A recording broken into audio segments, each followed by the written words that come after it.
All right, Purge. What do you think looking at this draft? Well, I think what's really interesting is that 4 of the Infamous players have purchased a level 100 battle pass already, but the real question is how many of their benefits have they claimed so far? I mean, this is basically what we expected, right? Ego, the Division 2 team, are they going to have the Spectre Arcana 30 seconds after the battle pass comes out? It's not as likely, but Infamous, I really wish they would have been the ones to pick Spectre. Well, with that said, though, none of them are level 300, so it just was not going to Not happen. yet. You know, maybe they would have felt a bigger sense of urgency had they had decided, oh my gosh, yeah, we're totally giving Parker Spectre. But no, they've already picked up their battle pass, like you said, and 30 seconds to battle. don't have any of those new hats out just yet either. We did get the banjo. I noticed that one. But banjo style. I like was it. it like I like a the banjo. voice thing? Oh yeah, the banjo chargers they used. Yee. I didn't have enough time to soak everything in. But it's okay there, buddy. Hopefully some new stuff. It's okay. We're gonna all learn together. We are. And I'm going to, like, every time they add more particles to the game, I become weaker and weaker as a play-by-play caster because I have to relearn everything here. But Mariano, we talked about this. He has to be able to kind of snowball ahead here. And he's already taking a decent amount of damage here. Nice body blocks here from Tano. They had, of course, that dagger. And he's trying to get away here so those cold feet don't proc. And it's not looking good for him. In fact, they're going to give Rises the final hit. So that is a great start here for EgoBoys. A kill for the Spectre right off the bat. Bet he can't use that gold to buy the Spectre Arcana right now because it'd be a better buy than this 250 gold that he's getting. Instantly buys himself a Band of Elven skin. It's a really nice start, actually. A 6 damage advantage that he wouldn't have had otherwise. Night Stalker is going to lane with a Bracer Start. That means he wants as much raw damage to be able to deny as much as possible. If you have Quelling, you're saying like, well, I'm going to get last hits for me, but maybe I won't be as competitive than denying. But with a Bracer, he's got 68 plus 3 damage. Spectre is 50 plus 2 damage. That means Night Stalker should be able to dumpster Spectre, but at least having that Band of Elven skin is going to put it 6 damage closer in Spectre's favor. So not terrible at all for Rises to start this game. All right, how the heck did they kill the Deucer here in the bottom lane? Because I'll be honest, I didn't catch that one. I'm not sure if our awesome observer managed to catch it. It's Ion Shell. It does 30 damage per second for 25 seconds. Let's do the math, guys. That is, what? Like 750 damage per hero? It's a broken level 1 skill, clearly. What other skill does 750 damage at level 1? I don't know, but get 2 of them. Hey. You just stand next to him, he dies. It's that simple. Yep. Yep, just like that. All right, well, this is starting off as a disaster here for Infamous in game number 2. They had a death on the Night Stalker and a death on Dusa and the Abaddon. And now they might end up losing Faker here, too. Scatter Blast trying to outplay here. Lone sitting very low, though. Like, we aren't going to see a kill in this mid lane just yet. Yeah, they need to offset these lane losses so far, but... Spectre 7-1, Night Stalker 6-1, so that's going completely fine for them. They don't have to worry too much there. Water Runes are coming up here. Lone doesn't quite have his bottle yet. Tries to go for a stun, misses it, takes some tower shots, but he'll be able to grab one Water Rune at least. Each of them will be able to pick up a Water Rune, go right back over to that lane. But it's been really neck and neck over here. It's been pretty interesting to watch. Michael has to be a little bit careful. Nice harass coming out from Carl. Will push away the Tusk. They're trying to recoup their losses here in this bottom lane. For the side of Infamous, they get a pull off over to the side. They have to be so careful here because you can see Tano and Drakeel, they're just running at them nonstop. But as long as Medusa gets some levels, it'll be relatively fine. Bata can just get away from her a bit, give him some solo experience, that kind of thing. Carl. These nice shards coming out here from the Tusk. Mariano's chasing after this Ancient Apparition and doesn't quite have enough damage, unfortunately. So it's like Kara is going to be fine, and they are pretty much slowing him down as they do get a rotation to that mid lane coming out from the Earth Spirit. They got a kill on Faker. Really nicely done. And that's one of the downsides of playing a hero like Snapfire mid is that while the hero is functional, wow, he even grabs an Observer Ward too. That's a sick D-ward. Knows where they're placed, and he, based on his movements there, he anticipated that his opponents knew that he was there. He scans even to see if Earth Spirit is still in the area, but this is where the tricky stuff becomes really helpful. It's going to show himself bottom now, so Snapfire will try to regain some lane control here, but a bit of a rough start here for Infamous. I'd like to see Infamous do some stacking too for this Deuce. I think that's very important. We saw during season 2 of VPC, you know, the team that had the most stacks is the one that, you know, generally ended up winning that game because they were able to accelerate so quickly. Yeah, assuming you have the heroes that are good at clearing stacks early. Like in the past, you'd stack for this like what 15-minute time limit when somebody gets Battle Fury, but a little harass on Acel here. No, he's fine. But yeah, Medusa amazing at clearing early stacks. Axe so good at it. Spectre can do too with like Blade Mail potentially, but it just depends. Are fortified.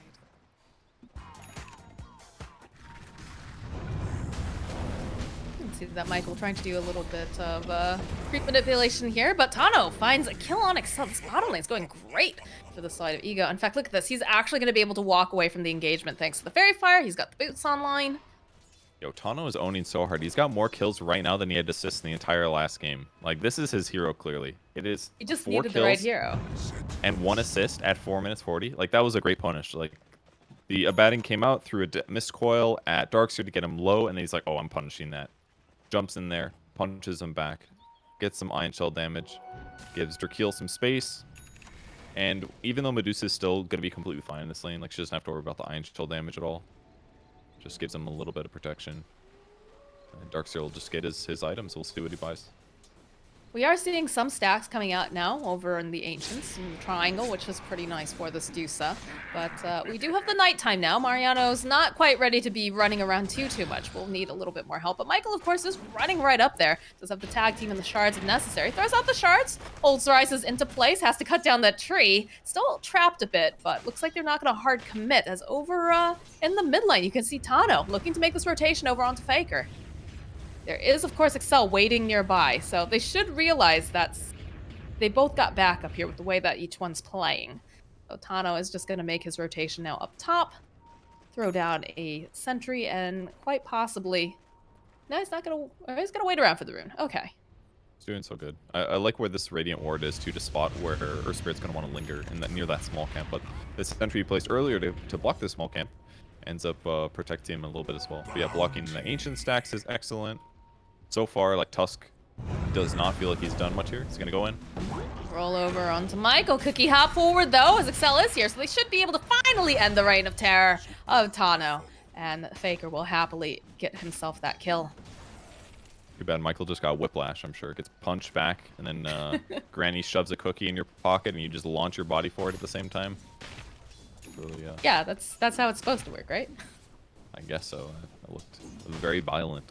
Surprised he didn't take damage from all that. Night Stalker, it is nighttime now. He's got phase boots. This is one really nice thing about picking Night Stalker is that once that 5 to 10 minute period comes, your support doesn't necessarily have to be here, and the enemy carry just doesn't feel safe. Like, Spectre is still very pressurable as a carry. It's one of the downsides to the hero is that you can punish her in lane, but hey, she just has to be safe until it becomes daytime, and then things are less bad once again. But for now, Night Stalker is going to get a lot of net worth. I mean, I will say the one nice thing for the side of EgoBoys is that when you've got this Night Stalker, right? And he's pretty scary, but you're gonna need some extra rotations really to make it very successful early on, at least at this point. Right now, obviously, Faker just really wants to farm up, wants to get those levels, and you know, you've got Excel, and Excel's having a rough game. In fact, as I say that, they roll in. It's gonna turn back around because Faker is gonna make his first rotation here, but the Surge, of course, over on Drakeel gonna make it very difficult for them to close the gap. So they force out this rotation. They do go for a scan. They know that Tano's still here, but he drops a nice ward over on the cliffside so he can keep an eye just on where they're coming from. As pressure's coming out now over in this mid lane from Alone. He's waiting patiently. Michael is going to show up. Going in for the snowball. Connect as they do have those Snapfire kisses and they're coming in hot. They almost managed. Yeah, there it is. There's the kill on Michael. Not quite enough though to take down Alone. And while this is happening in the top lane, you can see Mariano's just trying to pressure the Spectre as much as possible here, realizing that a lot of these supports have left. He's going to go for the Dark Ascension as well. There's going to be a dagger tossed out here by Rises. It's taking a while, and Mariano's going to be careful because he is taking damage, but it's not going to be quite enough because Rises one more hit. He even goes and uses the Fairy Fire, the tower, helping him out the best that he can, but not enough damage to kill the Night Stalker as he finds and slays the Spectre. Really nicely done. Yeah, 50 bonus damage from your ulti makes that a little bit more straightforward. You don't have to worry about him running in circles around the tower. But ultimately, rough rotation from Infamous. I mean, they TP Snapfire bottom. They didn't have a disable setup, so he can't, like, if he doesn't land Cookie himself, they lose the kill. And now Abaddon's going to also die trying to defend the tower. It dies instantly due to the Diabolic Edict from Leshrac, and now it just looks pretty bad for Infamous. The net worth is even right now, but it just feels like they're making some sloppy mistakes, and EgoBoys is getting what they want. Other than, you know, Spectre dying. That part, not good, but... I mean, you expect that, though, from the draft that they've got going on, right? You've got a Leshrac. You know that this Dusa is going to cause a huge problem later on. So I think, you know, EgoBoys are playing their draft very, very nicely and just trying to take away this jungle from Parker here on the Medusa. Top lane, though. Trying to get a kill over here onto Kara. Have to be careful of that cold feet. Cookie hop forward, though. Almost enough to get the kill. Does he have the scatter blast? What, 3, 2, 1? Can he get close enough? Yes, he can. Faker melts himself an ice cream cone. Because, you know, ice cream goes well with cookies. Wonder how close that would have been if he didn't turn to cold feet. He might have been able to get out of the range of the scatter blast. It was pretty close, but ultimately a big kill. Gets the rotation. He is queuing up Ags, so... tossing the Medusa into the backline is what we're going to see.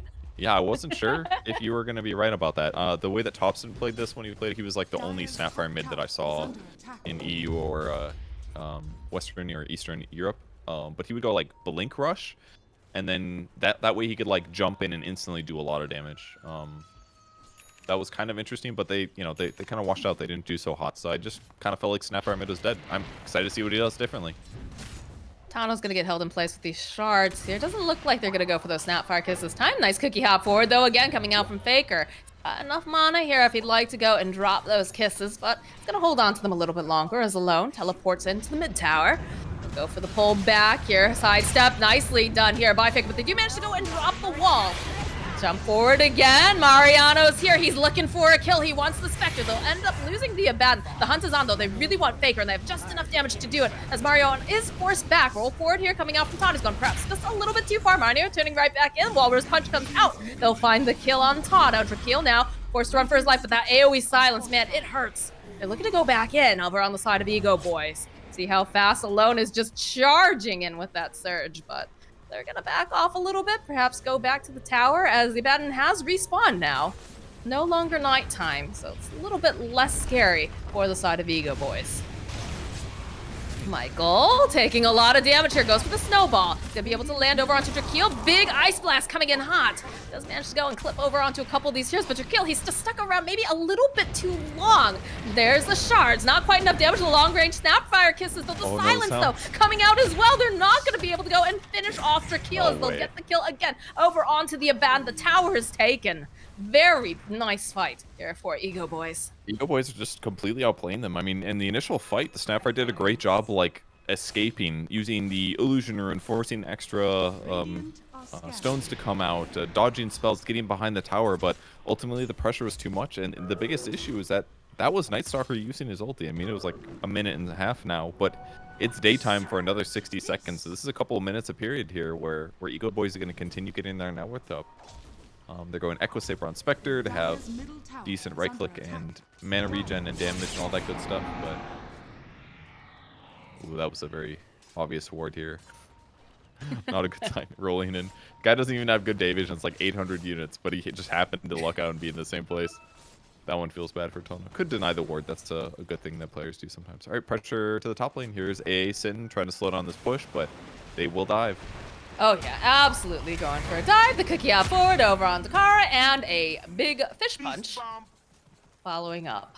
So pressure being placed over on this tier 1 top from the side of Infamous. You know, while we're on that topic, what's the best way to prepare frozen fish in your experience? I like to slowly defrost it generally. I feel like if you try to put it in the microwave, it's just going to like overcook the edges and whatnot. Like you have to be so careful. So you just put it in like put it on my gaming PC or something, or no. That's how we get sick and die. This you probably wash your chicken too, don't you? Hold that thought though. The cookie hop over on Tano, but already A is going to die. Ice Blast gets tossed in the vault with the wall. They get the kill, and there's gonna be the fall, the silence coming out from Mariano here. Like, use the stone gaze alone. Needs to be careful, those kisses coming in hot, but Mariano, it takes too much damage over on the back lines. Can they finish off alone? Yes, they'll be able to, but now Faker has to run for his life as Jakeel hunting him down here with that ion shell. Tries to find just a moment to get away. He's not gonna be able to, as there's no mana left here. Oh, the haunt comes out, the snowball. They're trying to punish them for going too far, and there's gonna be a buyback now coming out from Faker. They're looking to catch anyone if they can, but it looks like they just don't have it. The Ice Blast coming in, lands over on Parker. Look at Jakeel, he wants this kill. He's hunting for a Gorgon here, but he's not gonna be able to quite manage it. And he's gotta be so careful because he almost dies for his efforts as well. Nice stone here from Tano, slowing down everyone.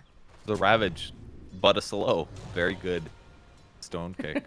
Medusa looked a little vulnerable there, but the Aphotic Shield will damage block, very similar to like having a Piper Hood, so good attempt at a dive though. Alright, there's a nice slitter. Good snowball though, buys just a little bit more time for Fakers. They follow up with the Scatter Blast. Cookie hop over onto the high ground. Looks like Michael is going to die for this, and they throw out that Spectral Dagger. They really want this kill. Michael falling now. Faker is just left all alone. He is dead. The Ice Blast getting tossed out just in case.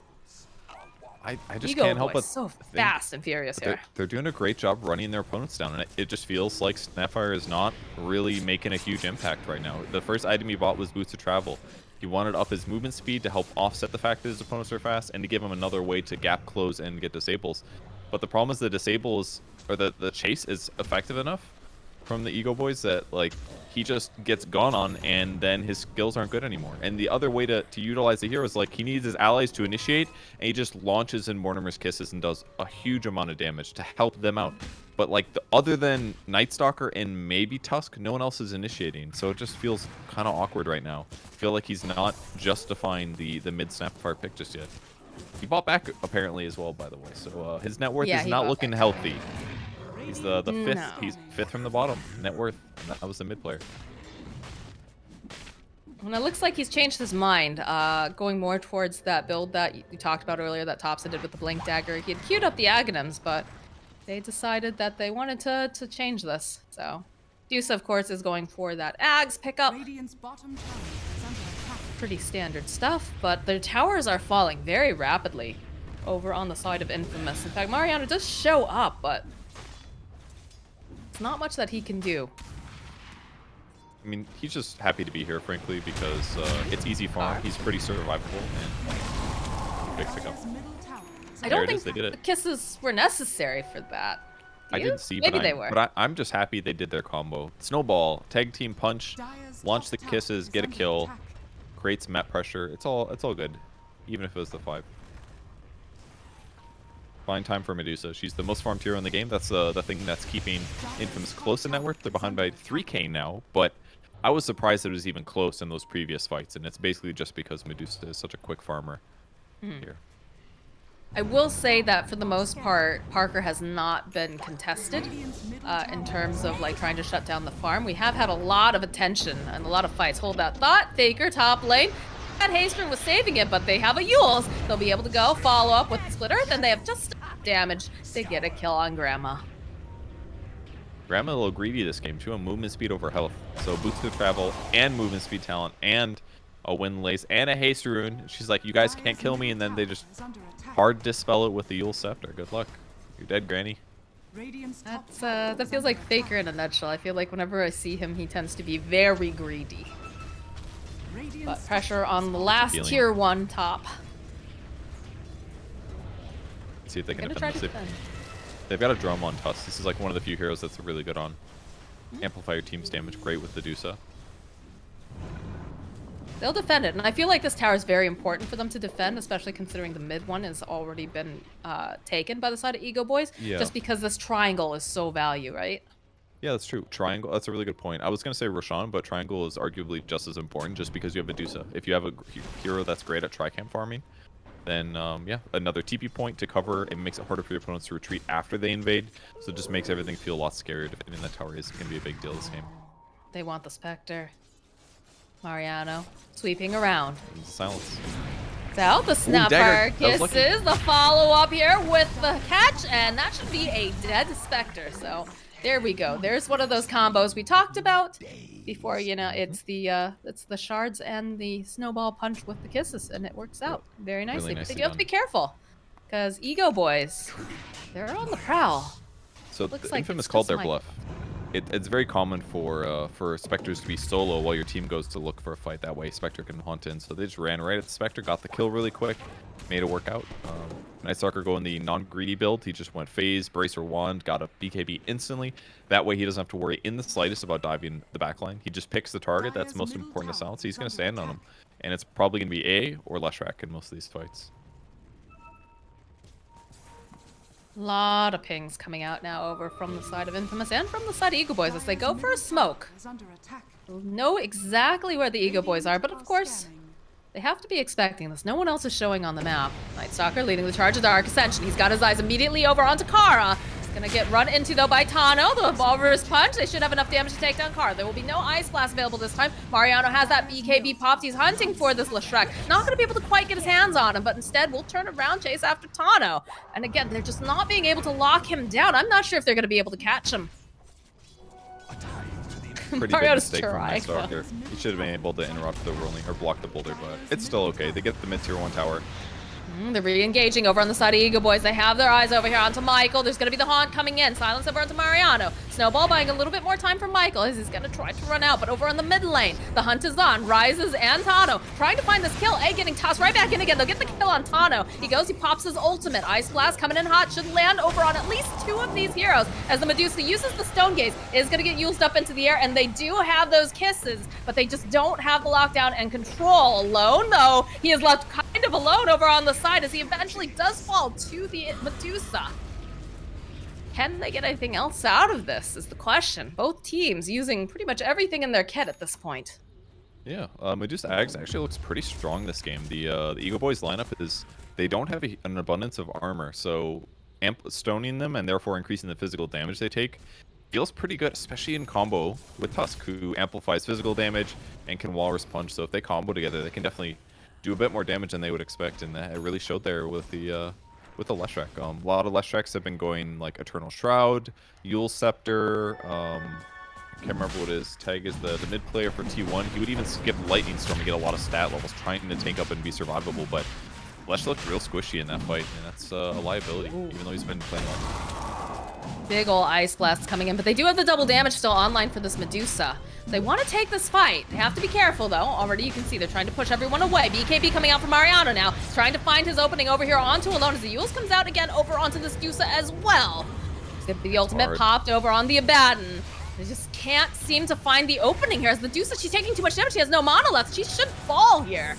So she tries to go down swinging. Drakeel eventually finding the kill. And this Roche is sitting so very low. There is no buyback on this Medusa, though. Mariano waiting patiently, hoping maybe he can soar over here, get an idea of how low this Roche is. Maybe go for a snatch or something. Nope, it's going to be Rises picking up that Aegis.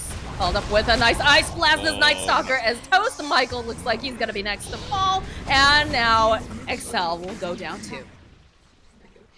This is utter chaos. Just Infamous throwing the game there, basically. They got the DD and they said, hey, this is fine. We can definitely take Roche, but it wasn't nighttime. They didn't have Night Stalker ulti. I don't even think they had Stone Gaze at the time. So, like, Ego just comes and they just fight him for it. And they just can't win the fight there. You saw Night Stalker pop BKB, turn on Crippling Fear, and walk after them at like 350 movement speed. It's not going to be as impactful there if you don't have that mobility advantage. And even stealing the Aegis was unlikely to happen. The Leshrac there just could have lifted him the whole time. So, good attempt, but just lost 4 heroes. Like, throwing your advantage away. Like, I don't know, just disengage. Just disengage. All right, now Ego Boys sitting at a 3K net worth lead. Still have the Medusa sitting at the top of the net worth over on the side of Infamous. But the top 3 cores, this feels almost like a, what is it? A reverse of last game, right? Because in the last game, we saw that Ego Boys core, the Naga, was sitting at the top of the net worth for a long time, but the other 3 cores over on the side of Infamous were quickly taking over. Mm-hmm. So what's the play here? The game just feels kind of hard for Infamous a little bit. I mean, they still have like good skirmish and stuff like that. Night Stalker still gives you vision advantages. You can still dive to the back line, and they've got tools to burst Leshrac rapidly for sure. But Medusa's going to be the solo core. She'll be the tanky one in the front, and they're going to have a diffusive blade Manta Echo Saber Spectre who's going to drain mana, jump on her, and find opportunities. So you just can't let them pick you off when you're by yourself. That's the scary thing. They're trying to get one. The setup on Faker. It's just Tano, so I'll turn it right back around because they did end up picking up the Yules, the Scatter Blast, the Cookie Hop. They need to be careful though because there's a lot more people here than I think Faker had thought. So they use the Haunt, they get the kill. The Stone Gaze comes out now from Park. He just wants to try to disengage, and he is going to be able to do it. But Faker feeling a little too confident there that he can just jump right back in. It's always a bad sign when like somebody does something aggressive like that, and you're thinking like, oh, they just made a mistake. I'm gonna outplay him now, and then like his whole team is there, and then you just feel so stupid. But you assume it's a mistake on your opponent's side, and maybe they're not giving them enough respect. But Snapfire did not need to get to Cookie offensively there after the Yules. Like the Yules was fine, the Scatterblast was fine, but Cookie offensively a little dangerous. Now with the Aegis, pressure Spectre a little. They're not happy that they're in the triangle here, but Alone will manage to take the last T1 standing over on the side of the Radiant. I think it's interesting too the amount of different builds that we've been seeing from Faker. You know, we saw he was queued up for the Blink Dagger, he was queued up for the Ag Scepter, and now he's ended up with that Yules and working on the BKB next. He's been very dynamic in response to what is killing him, which I think is good, but I'm also concerned that this isn't the way that he wanted to play this at all. Smoked right on top of a ward. I would agree with your thoughts about his itemization. He just realizes, like, I need to be able to defend myself. I'm too vulnerable. When they get on top of me, I'm going to have a bad time. And at least this gives them setup. There's the fight. Here it is immediately. The silence, though. Ice Blast comes in. Doesn't manage to land on anyone, so they're going to go chasing after Tano here. They do, of course, have that Yules. Buys a bit more time as KXY falls immediately. Tano is taking a long time to kill this Earth Spirit. This is not looking great for them as they go for the vacuum. The pull back. Mariano is just taking down Magnified. Tano gonna buy back now. A sitting just a little bit too low, and there it is. There's the Stone Gaze. They have to disengage. They've already lost their mid. They've lost their Abaddon, their save. And they're still looking if they can catch anyone else. They have that ward. They know exactly where Parker is. And look at Alone. He's surged up. He's hoping that he can get his hands over here. And he is going to be able to go use the Yules. Michael jumping in. The wall gets dropped. The Split Earth coming in. Michael is just burning to all of this damage. Plus the Ice Blast coming in. There's no mana left. That is a dead Parker. And it's a dead Michael. I don't know if he thought that his snowball was off cooldown, but I clicked on him and it was about 4 or 5 seconds left. Maybe tried to like punch somebody to prevent the vacuum in time, but man, they're just running over Infamous here. That ward was crucial. It was cool with how they did that. They placed an observer ward on the cliff spot like normal, but they also had one to the right. And sometimes like double warding the same area makes you think as a support, yeah, they're not gonna have a ward here. They already had one. So you get one, then you don't get the other, and you just assume you're safe because they maybe didn't overbuy sentries or they were low or didn't have the money. So that smoke break, they were completely ready for that. They put Spectre in their face. They instantly killed Snapfire basically with a rundown. Just started the fight so easy for them. They do manage to push them away from the tier 3 over on the side of Infamous, but they've got to be feeling pretty good right now. Although the Aegis does get reclaimed. So it looks like Ego, they're going to kick back. They've got to be feeling pretty good right now. Although they do find themselves a Faker again. Uh-oh, Split Earth, plenty of damage from the Diabolic Edict, and Rises joining on, and they even go throw out the Ice Blast just for good measure. Ooh, Excel? Excel gets found by Tano and Drakeel here. This is not good. Does have his ultimate up if necessary. Michael waiting over here on the low ground. Feels a bit loath to show up to this fight. He'll throw out some shards, but not going to be able to do a whole heck of a lot here, because if he shows up, he's just going to feed. Game's not looking good for Infamous here. I feel like they've given up too much ground here. Medusa's not that far ahead in net worth. Tano's just completely controlling the game. There's a snowball. Stevie gets followed up on. Yeah, it's gonna get dragged back. It does have the Essence Ring, but the Cold Feet will proc, and they'll wait patiently, tick down slowly, using that Ion Shell from Drakeel. This is Tano's redemption arc after game number 1, and it's looking pretty darn really good for him, huh? The difference between the last game and this one is like literally night and day. It is like the difference between like a pro player and like a pub player. I am like so impressed. He's playing so good this game. BKB coming out from Mariano just to teleport out. That's a feels bad. But does manage to escape. They use the Ice Blast in the top lane, so have a little bit of time before that's going to be back up, but not very much. Orb of Destruction found for Spectre, so even before he gets the Scotty, he's going to have another slow. It's actually going to be so oppressive. He's just going to go on Snapfire every fight. Trying to make something happen as the Snapfire kisses are just a little too far off the mark here. We'll be able to put some damage over onto Karn. They have the signs, but Mariano, he just ticks down. There's too much physical damage. Parker now running away. The Haunt immediately coming out from Rises. Ice Blast getting tossed out. Should be able to connect over here onto this Medusa. As A goes, he pops his ultimate. Finds a kill over on Michael. Get a couple of these hits off, but it's just so hard for the side of Infamous to engage in these fights. They're constantly being brought to them, and they're always hunting Faker this time around. Yeah, if they have BKB on the Night Stalker there, maybe they can engage, but that Observer Ward is still there and spotting everything that's going on, so I feel like EgoBoys just run away with this game. There's too much advantage, and they have great run-at-you heroes between the Spectre and the Leshrac and the Darkseer and the Earth Spirit. Everybody except for AA gets to run at their opponents pretty much constantly. And Infamous doesn't have like the AoE teamfight to slow it down enough.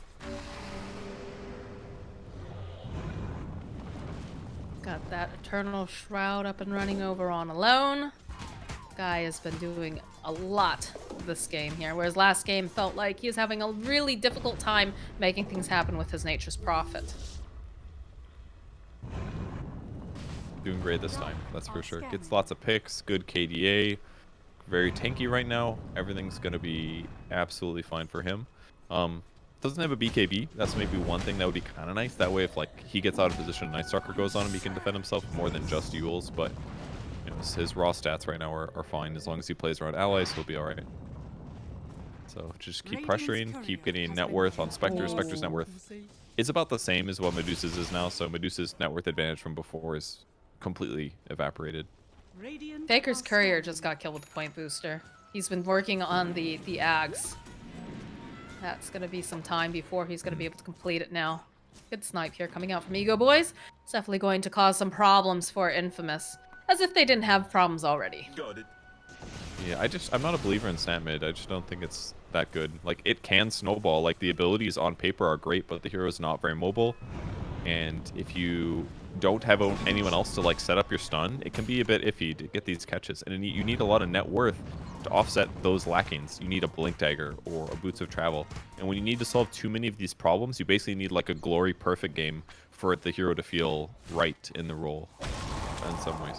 Like or if they just execute better, it would have been fine. Like get more Snapfire ulti kills, first rotations get a kill or two. Those things really fix the hero, but those rotations didn't go well for Infamous, so now you're just playing with a not good mid hero who has not even close to the same net worth as the enemy team.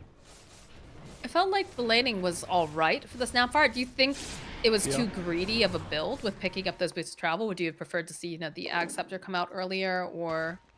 I don't think it was necessarily the build. I just remember that Earth Spirit ganked him once. That put him behind. Then his rotations, TP to the bottom, didn't get a kill there. So it was just like, it just felt cold in the sense that lane didn't go quite as good as it could have. And then the rotations didn't work, so now all of a sudden you have these disadvantages from being a Snapfire mid when you're playing against a guy that can just anywhere haunt on top of you and pressure you until you die. It's just hard to play this game. Well, looks like they're going to try to make some tower push here in the bottom lane. The fort comes out. Ego is just staying here on the top, right around the Roche pit. This is their next big objective. They want to make sure that they're able to pick that up before they go high ground here. Comes out, does connect. Something that Infamous can do, basically. Yeah, they found themselves in a bad, and they've cliffed him. He has a beautiful ward, but like everything beautiful, it is going to be short-lived as he eventually gets snuffed out. He just went in the jungle to collect a TP scroll, that is all. And now he has 7. He's very wealthy. He needs to open up a shop now. He could make a book out of these, I think. This is what I learned. Going into the jungle when it is dangerous. It was a short-lived life, but it is a lesson. And that 15 pages by the time it's a short story. 15 pages, good lord. Look how fast this Dorcious melts though. He is just absolutely slain. There's another Aegis for the Spectre, and who got the Shard? Went over to Leshrac. All right. Fun times. The Shard like had like the biggest upswing, I feel like. Another Night Stalker TP.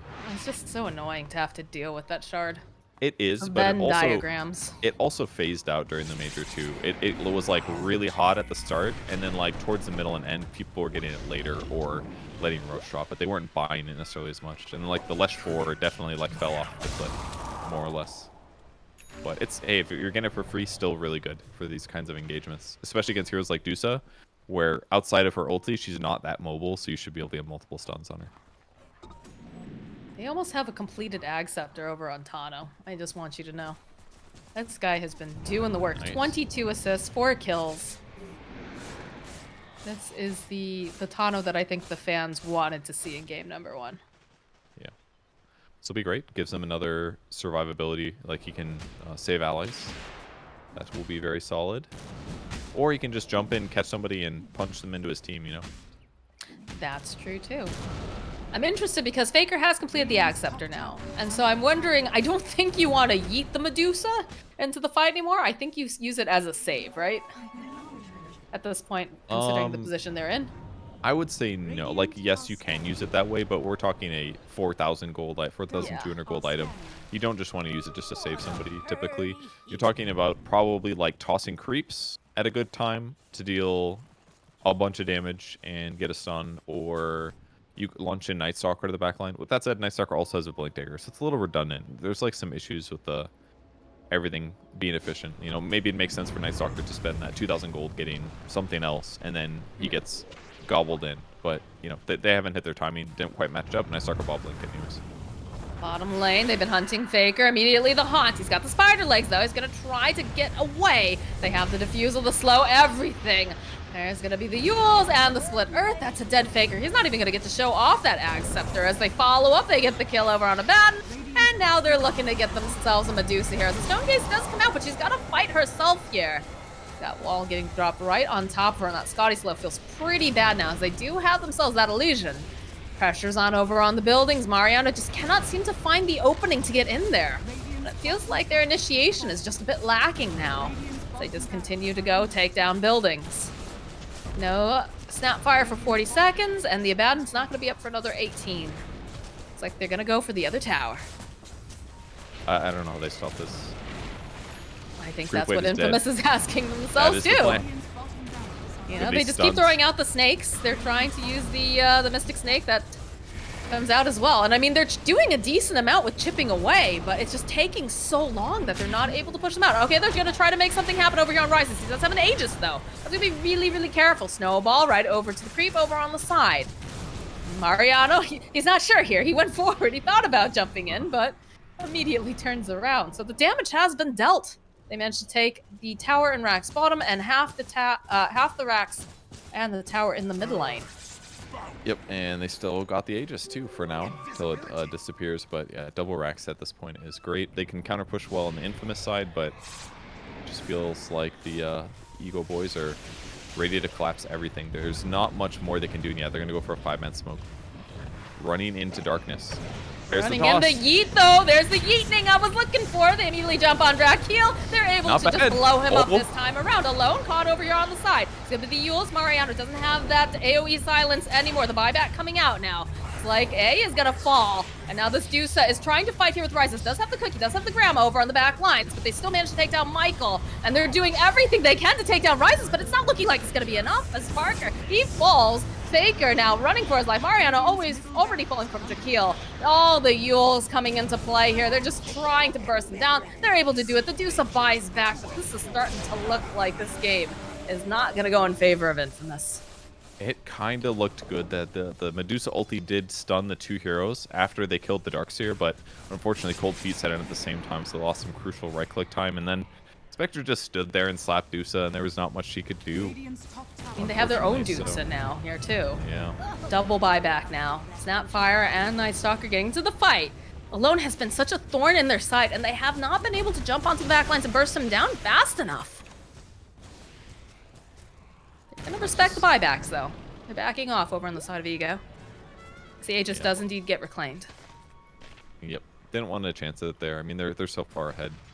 It would be amazing if they could upset this series, actually. Like, genuinely really amazing. Obviously, game 1 was a bit of a mega stomp. Not like a mega stomp, but a stomp. This game is a well-fought victory for EgoBoys. They definitely played quite well. Can they do a third game? I could definitely see it, but this would be a huge upset, a little deeper. Oh, Faker. He just shows up and immediately gets blown up. Down for over 90-something seconds as they're just rolling on through the base here on the side of EgoBoys. You have to be careful. This Deuce is very scary, but when you don't have your entire roster, when he can't stay alive and every engagement starts off with a pick-off, the game is very, very difficult. As Lone looking for that star. Yeah, he gets the split earth off. Parker just trying his best here, managing to do the stone again.